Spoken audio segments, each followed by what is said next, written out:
మొదటి యోహాను 5వ అధ్యాయము 4వ వచనము. 1 John chapter number 5 verse number 4.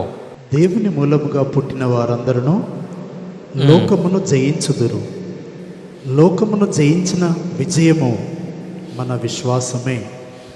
ప్రభు ఈరోజు మన దగ్గర ఆయన మాట్లాడుతున్నాడంటే, ఇక్కడ ఏమని రాయబడి ఉంది, ఇంగ్లీష్ బైబిల్లో చాలా బాగుంది.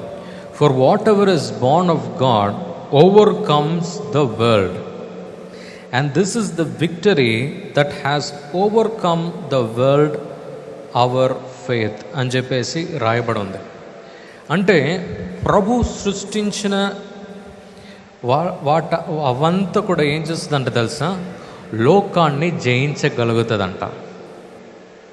అంటే ప్రభు సృష్టించిన అది ఏ ఒక్క విషయమైనా కూడా అది ఈ లోకాన్ని ఎదిరించగలుగుతుందంట, జయము అది పొందుకోగలుగుతుందంట. మనల్నంతా ఎవరు సృష్టించారు? ప్రభువే సృష్టించాడా? కొద్దిగానే నమ్ముతున్నారా? ఎస్.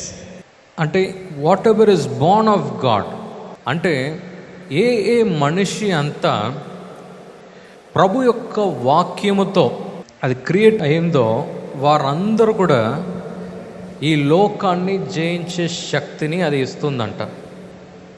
అంటే ఫర్ ఎగ్జాంపుల్, మీకు జాబ్ రాదు అని ఎవరన్నా ఏదైనా అంటే ప్రభు ఏమన్నాడు తెలుసా, మీ యొక్క మనసులో విశ్వాసము కలిగితే, వాక్యాన్ని చదివి మీకు విశ్వాసము కలిగితే మీరు దాన్ని ఎదిరించగలుగుతారంట. ఏదన్నా ఒక అనారోగ్యముతో మీరు బాధపడితే ఈ లోకంలో ఉన్నవారు నువ్వు దాన్ని జయించలేవు అని ఒకవేళ దాన్ని మాట్లాడితే ప్రభు ఏమన్నాడు తెలుసా, ఆయన యొక్క వాక్యము ద్వారా మీ యొక్క హృదయములో ఆ విశ్వాసము గనక సృష్టించబడితే మీరు ఆ లోకాన్ని కూడా మీరు జయించగలుగుతారంట. హల్లెలూయా. అంటే విశ్వాసము అనేది ఒక ఆయుధము లాగా. మనకు రష్యాకును ఉక్రెయిన్కి యుద్ధం అయింది. రష్యా ఏమో చాలా పెద్ద దేశము, చాలా ఎక్విప్మెంట్స్ కలిగిన ఒక దేశం అన్నమాట. కానీ ఉక్రెయిన్ దాని పక్కనే ఉంది, కానీ వాళ్ళ దగ్గర చాలా ఎక్విప్మెంట్స్ లేవు. అంటే యుద్ధం చేయడానికి వారి దగ్గర పెద్ద బలము లేదు. కానీ రష్యా దేశము ఎప్పుడు ఉక్రెయిన్ మీద దాడి చేసిందో ఉక్రెయిన్ వారు ఏం చేశారు తెలుసా, అంటే ఆ పక్కన ఉన్న దేశం వారు ఏం చేశారు తెలుసా, పోతే పోనీలేని కూర్చోలే.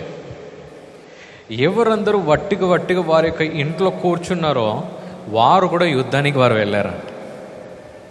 అంటే నేను మీకు తెలియజేస్తున్నాను తెలుసా,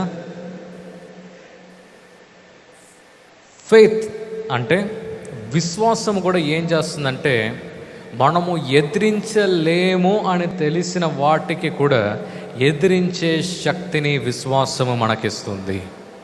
హల్లెలూయా, హల్లెలూయా. ఇక్కడ ప్రభు మన దగ్గర ఆయన మనకు తెలియజేస్తున్నాడంటే, ఈ లోకాన్ని ఎదిరించడానికే ప్రభు మనల్ని సృష్టించాడు. హల్లెలూయా. ఈ లోకాన్ని ఎదిరించడానికే ప్రభు మిమ్మల్ని, నన్ను, మనందరినీ కూడా ప్రభు సృష్టించాడు. హల్లెలూయా. ప్రభు ఈరోజు మన దగ్గర ఆయన మాట్లాడుతున్నాడంటే, మనము బలహీనము అని చెప్పేసి ఈ భూలోకం మనకు చెప్పొచ్చేమో, లేకుంటే మన బలహీనాలన్నింటినీ కూడా అది మన దగ్గర పాయింట్అవుట్ చేయొచ్చేమో. కానీ ప్రభు ఈరోజు మన దగ్గర ఏమైనా మాట్లాడుతున్నాడు తెలుసా, నీకు విశ్వాసము నీలో ఉన్నట్లయితే, విశ్వాసము నీలో స్థిరంగా నీలో ఉన్నట్లయితే, ప్రభు మీ దగ్గర ఆయన ఏమంటున్నాడంటే, ఈ లోకాన్ని జయించే శక్తి ప్రభు ఆల్రెడీ మీకు ఇచ్చేసాడంట. హల్లెలూయా, హల్లెలూయా. సో ఈరోజు మీరేం చేయాలి తెలుసా, ప్రభువా నాకు కూడా ఆ ఉన్నతమైన విశ్వాసాన్ని నాకు ఇచ్చావు, దాని కొరకు నేనేం చేస్తున్నంటే, నాకు ఎదురుగా వచ్చే ప్రతి ఒక్క ఆయుధాన్ని, కష్టాన్ని, నష్టాన్ని కూడా నీ విశ్వాసముతో నేను ఎదిరించబోతున్నాను. హల్లెలూయా, హల్లెలూయా. ఈ ప్రోగ్రాం మీకు ఆశీర్వాదకరంగా ఉన్నదని మేము నమ్ముతున్నాం. ఫస్ట్ లైక్ చేయండి, తెలిసిన వారు మీ ఫ్రెండ్స్ అందరికీ మీరు షేర్ చేయండి, తర్వాత సబ్స్క్రైబ్ చేయండి. తప్పగా ప్రభు మిమ్మల్ని దీవిస్తాడు. ఇక రాబో వీడియోను కూడా మీరు చూడండి, దీవించబడండి. ప్రభు మిమ్మల్ని దీవించును గాక. God bless you.